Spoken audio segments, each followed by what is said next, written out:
After years of civil war, Rome's legions were in sharp decline. So how did Severus rebuild them? Hello and welcome to my channel.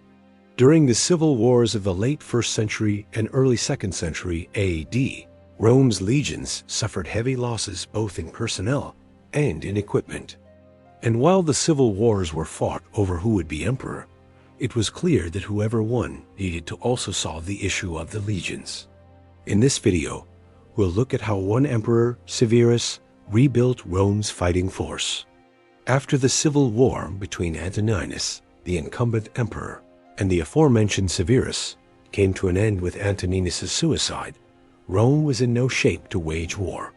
Both sides had been whittled down to mere fragments. The Danube provinces, for example, fielded only 4 legions, 1/3 of their former strength.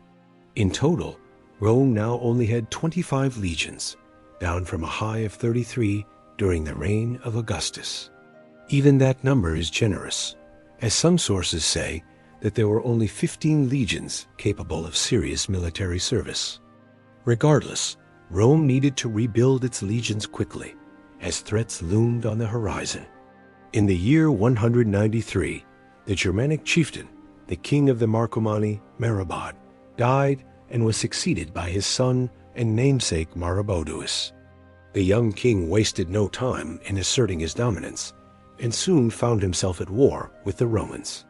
By 194, he led his armies south and invaded Roman Pannonia. While Rome was able to put together a force to repel the attack, it was clear that they could not project enough force to stop such an invasion. This, plus a revolt in the province of Judea, convinced Severus that he needed to get the legions back up to strength.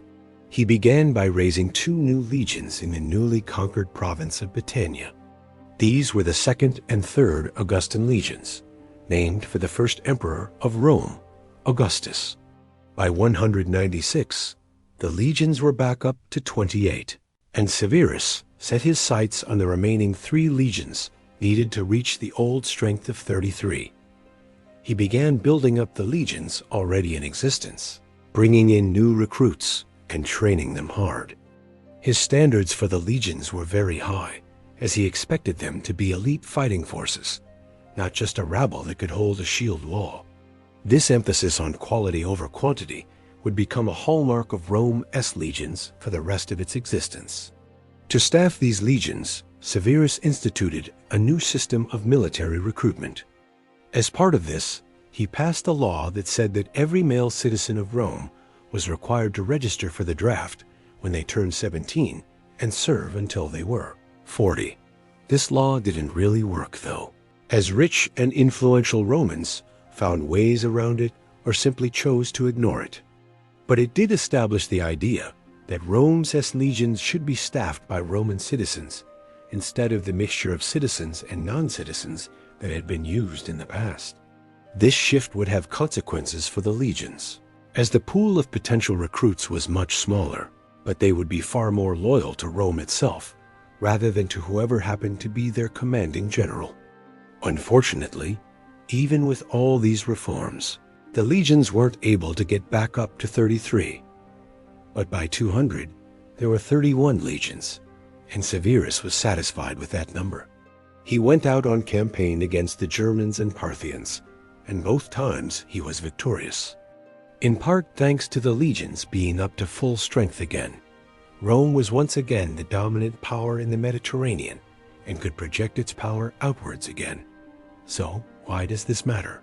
Well, the legions were the backbone of Rome's military, and their decline after years of civil war threatened the very stability of the empire. Had Rome lost to the Germans or the Parthians, it's likely that the empire would have collapsed into chaos once again. Not only that, but the reforms that Severus enacted created a much more effective fighting force that would last for centuries. The creation of a citizen army may not have been the most inclusive policy, but it did create a sense of duty among the soldiers and officers that had not been present before.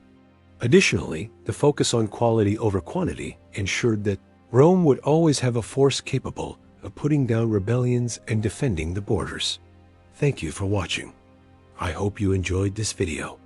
If you did, please hit that thumbs up button below. If you want to watch more videos like this, consider supporting the channel.